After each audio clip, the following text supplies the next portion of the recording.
الحبيب الذي تلك شفاعته لكل حول من الأخوان المقتحمين يا ربي المصطفى بلغ مقاصدنا واغفر لنا ما مضى يا واسع الكرم يا ربي المصطفى بلغ مقاصدنا واغفر لنا ما مضى يا واسع الكرم يا ربي المصطفى بلغ مقاصدنا واغفر لنا ما مضى يا واسع الكرم اللهم صل وسلم وبارك عليه وعلى Assalamualaikum warahmatullahi wabarakatuh.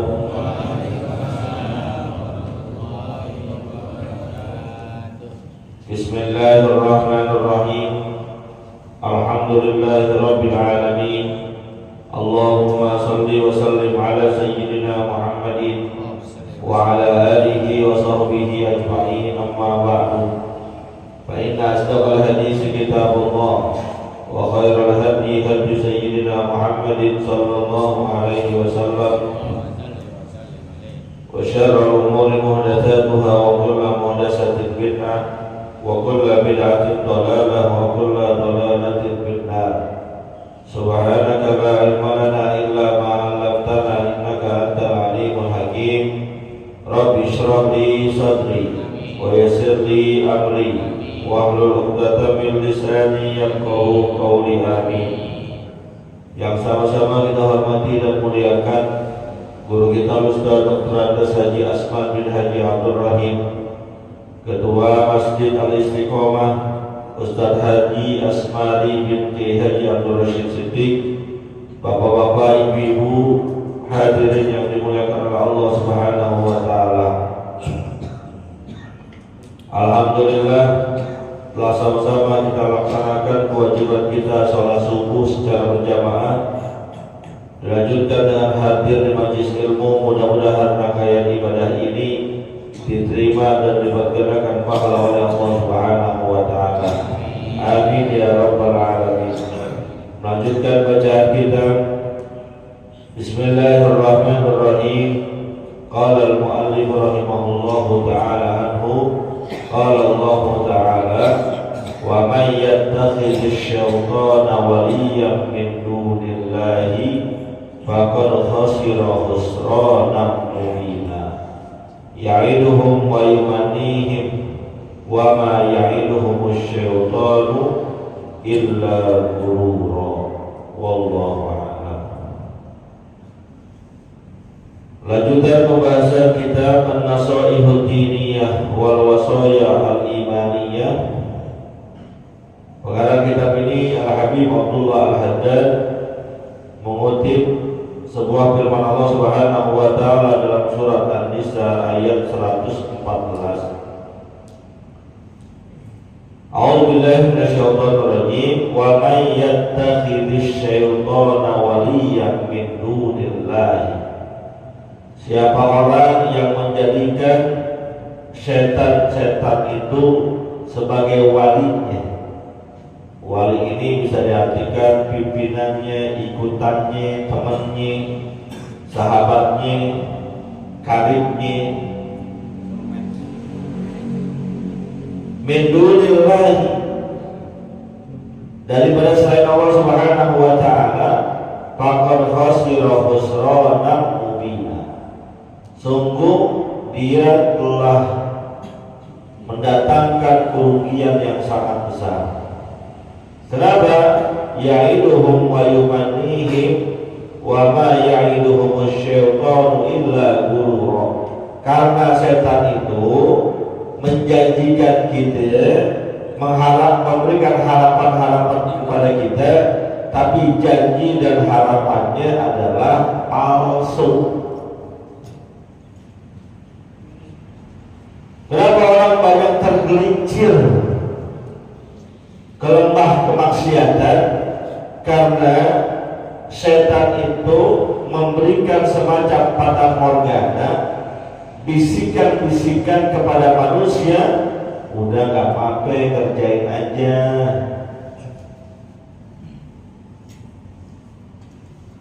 Udah lakuin aja, kan juga ada kesempatan kita tobat. Akhirnya karena terbiasa melakukan sebuah kejahatan dan kemaksiatan, terlenalah manusia, lalu dia meninggal dalam keadaan terlena, meninggal dalam keadaan tertipu daya, sehingga tatkala diminta pertanggungjawaban di akhirat oleh Allah Subhanahu wa taala atas apa yang dia kerjakan di dunia, ini para ahli maksiat nuntut kepada setan, kepada iblis untuk bantu dia.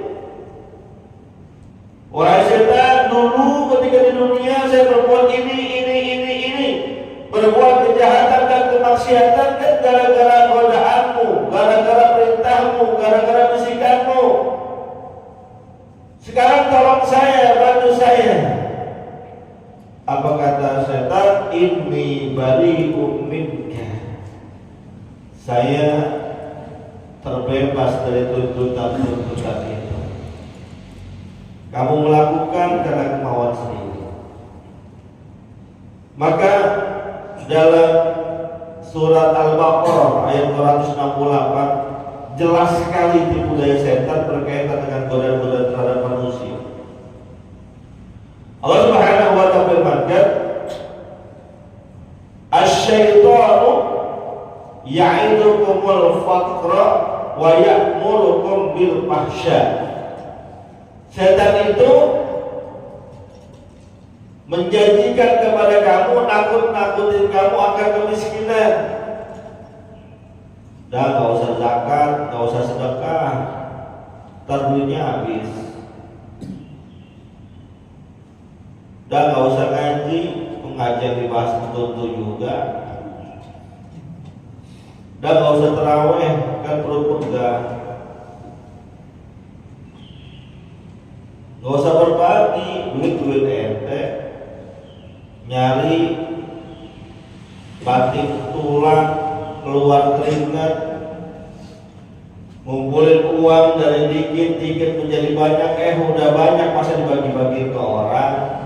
Ya itu kelompok, tabinya habis. Gak usah rajin-rajin amat sholat, kalau sholat mulu kagak bisa kerja, kalau gak kerja gak menghasilkan uang, duitnya habis. Gak usah puasa, kalau puasa lemes. Kalau lemes gak bisa ke kantor, gak bisa ke sekolah, gak bisa ngajar, gak bisa narik ojek, ntar gak punya duit. Gak usah puasa. Ya'idukumul faqra. Setan nakut-nakutin kita dengan kemiskinan. Kotak amal lewat, buka dompet ada duit 100.000, baru mau keluarin. Kata setan, jangan 100.000, kebanyakan. Itu kan bisa buat belanja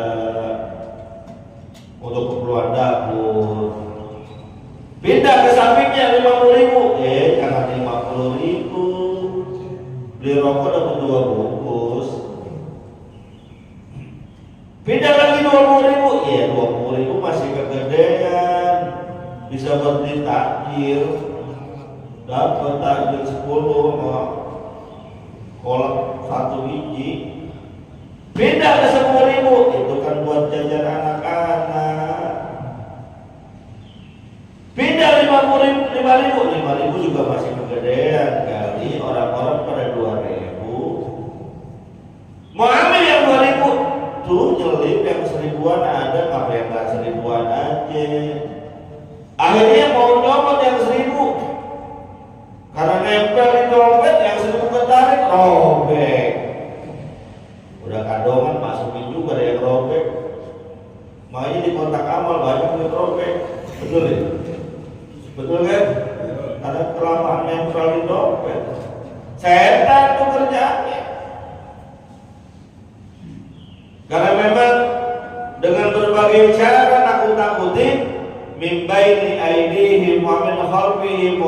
aimanihim wa an syama'ilihim.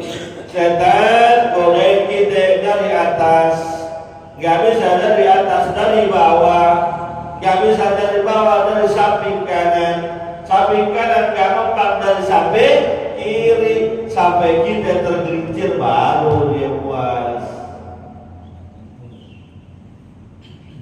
Maka lihat dalam riwayat, dalam sejarah kita temukan kisah Nabiullah Ibrahim alaihi salatu wassalam tatkala ingin melaksanakan perintah Allah menyembelih anaknya.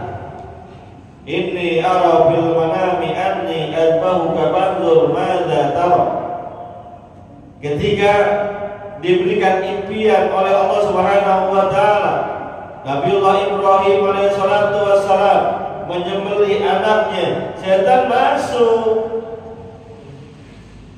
Apa iya Allah nyuruh kayak gitu? Apa mungkin Allah memerintahkan yang enggak? Sempat ragu-ragu Nabiullah Ibrahim alaihissalatu wassalam,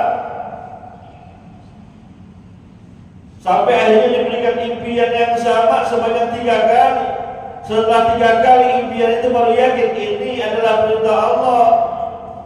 Berat memang, karena Nabiullah Ismail yang kecil saat itu usia antara 8 sampai 11 tahun, atau ada yang mengatakan 8 sampai 12 tahun. Itulah adalah anak yang diimpi-impikan, yang diidam-idamkan. Sekian tahun menikah gak punya anak, sekalinya dikasih anak setelah puluhan tahun menikah, tuh anak udah gedenya disuruh disembelih. Berat. Setan gosok-gosok lagi. Tapi ketika sudah mantap, dia ingin melaksanakan perintah Allah, diberitahukanlah kepada anaknya, "Fanzur madza tara?" Qala ya abati al-matu. Anaknya anak soleh dikasih tahu kayak gitu, kalau memang ini perintah Allah, kerjakan apa yang diperintahkan. Berangkat Nabiullah Ibrahim bersama anaknya Nabiullah Ismail ke satu tempat yang dituju untuk melakukan prosesi itu. Di tengah jalan dibisikin ke Nabi Ismail, tapi sebelumnya dipengaruhi dulu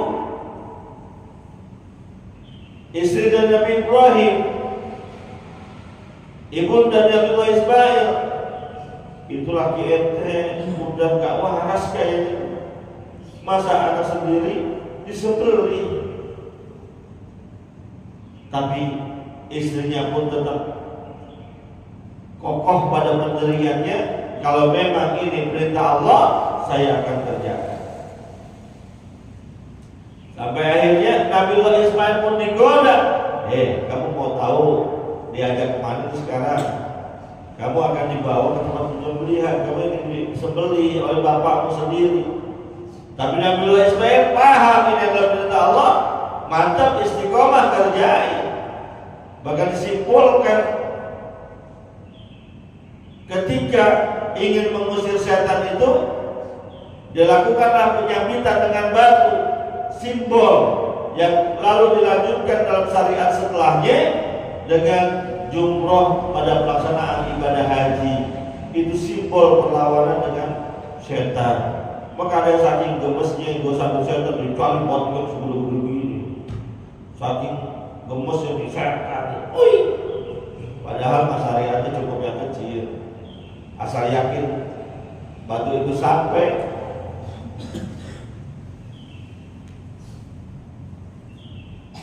Ya'idukumul faqra wa ya'murukum bil fahsya. Setan itu nggak akan pernah mengajarkan kebaikan. Dia akan mengajak kamu untuk melaksanakan yang keji-keji berupa kemaksiatan, dan kemaksiatan itu dibungkus dengan keindahan. Makanya dalam riwayat dikatakan hadis, jalan menuju surga dibikin kagak enak. Ngaji kayak gini enak apa kagak? Kagak enak, jujur aja. Kita orang puasa tidur ada kurang, iya. Ada yang semalam tidurnya jam 12, jam 1, ada nggak? Itu pasukan jiara tuh semalam tidurnya jam 1. Saya tahu banget. Orang saya ikut. Mata sempat jam 3 udah bangun. Kalau bicara enak, mendingan di rumah habis sholat subuh tidur lagi. Tapi karena tahu fadilah keutamaan hadir majelis ilmu, tetap hadir, tetap ngomong. Itu tadi habis sembahyang subuh, habis sahur, berantem kita sama setan. Nggak mungkin. Habis sahur, mau siap-siap kamar mandi, kata setan, mau ngapain? Kan sholat subuh bisa di rumah. Mau ngaji? Ya ngaji, emang kagak ngantuk. Tuh, ada bisikan kayak gitu. Enggak, tetap saya berangkat ngaji. Kata setan, iyalah mengaji-ngaji dah, tapi nyender. Enggak, saya nggak mau nyender. Ya udah nggak nyender, ngobrol aja ngobrol. Kagak enak, saya mau ngaji. Tidur dah tidur. Ada aja dibikin sesuatu yang nggak enakin. Tapi untuk menuju kemaksiatan dibikin yang indah-indah, fata morgana. Hudibatil jannatu bil makari wa hudibatin naru bis syahawat. Dikasih penampakan yang enak-enak. Makanya kan Om Irama bikin nyanyian. Iya. Apa tuh judulnya? Ya kemaksiatan dibikin enak. Judi, main nih. Ya online, ntar kalau menang jadi orang kaya tuh. Kayak kagak boncos iya. Dapat sekali ruginya 10 kali. Dibikin penasaran, top up lagi. Top up 100.000, menang sekali, kalah 15 kali. Makin penasaran, top up lagi. Duitnya habis. Ya, itu kan ada pinjol tuh, gampang banget pakai easy cash. 3 klik, upload foto, selfie pakai KTP, dana cair. Oh, siapa yang ngajarin? Setan.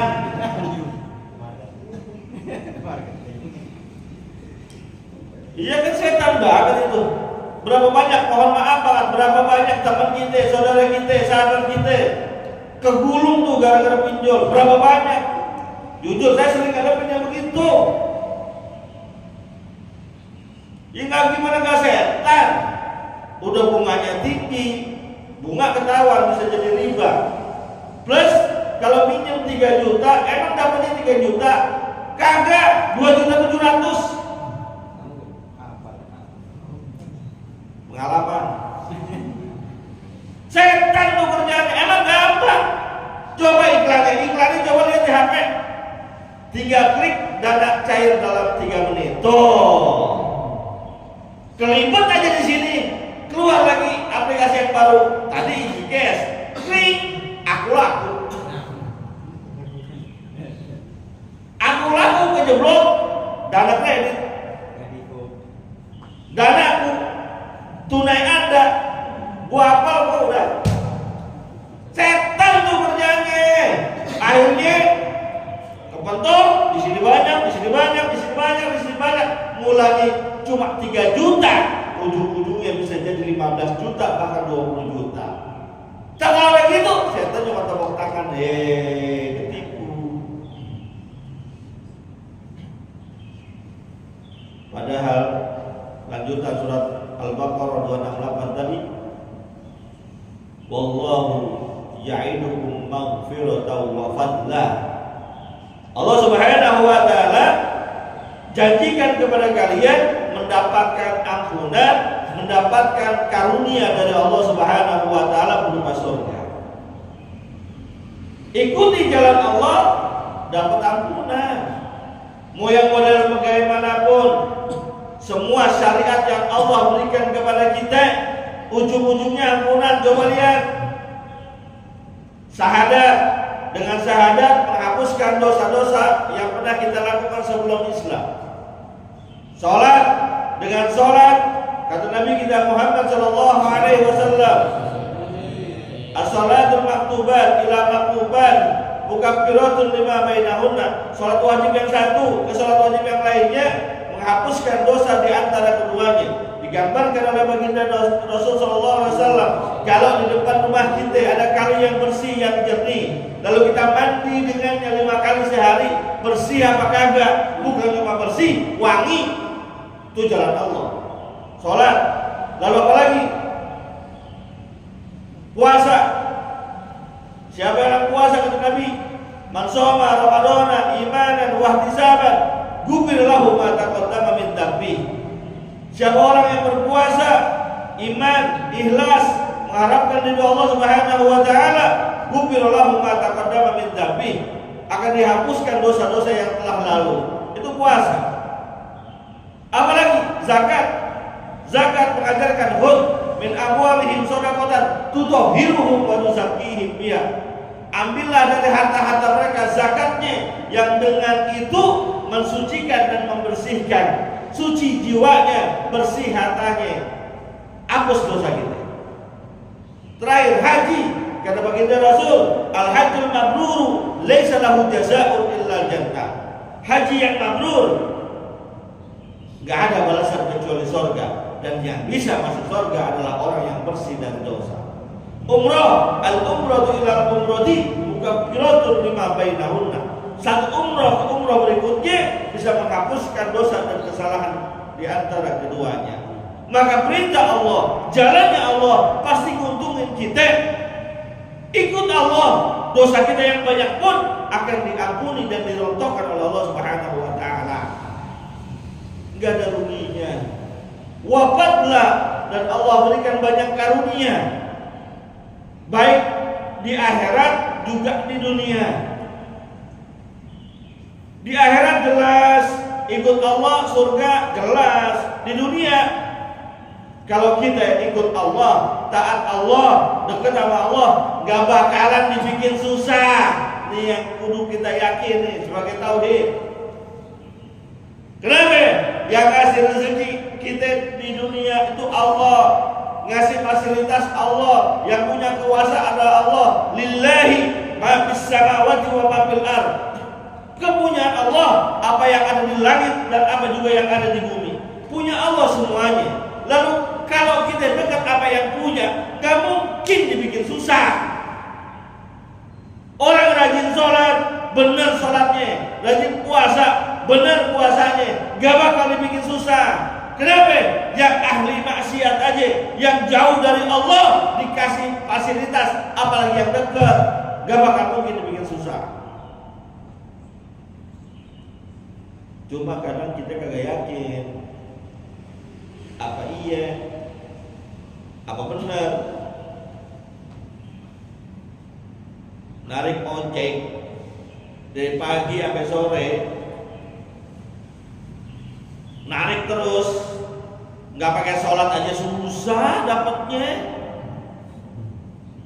apalagi yang pakai istirahat sholat, Pak Ustaz. Siapa yang bilang? Yang ngasih rezeki emang aplikasi? Bukan. Aplikasi mah sarana doang. Yang ngasih rezeki tetap Allah. Maka deketin Allah. Seandainya pun tarikan bapuk, rezeki kita bukan dari situ doang. Itu konsepnya. Ada pintu-pintu rezeki lain yang Allah akan bukakan. Ya'idukumul Wallahu ya'idukum maghfiratan wa fadla. Allah akan memberikan kepada kalian, menjanjikan kepada kalian ampunan dan keutamaan. Tinggal pilih mau ngikutin setan apa yang ngikutin Allah. Ngikutin setan pasti kecewa. Ngikutin Allah pasti menguntungkan. ngikutin setan pasti tertipu. Ngikutin Allah, janjinya la yukhliful mi'ad.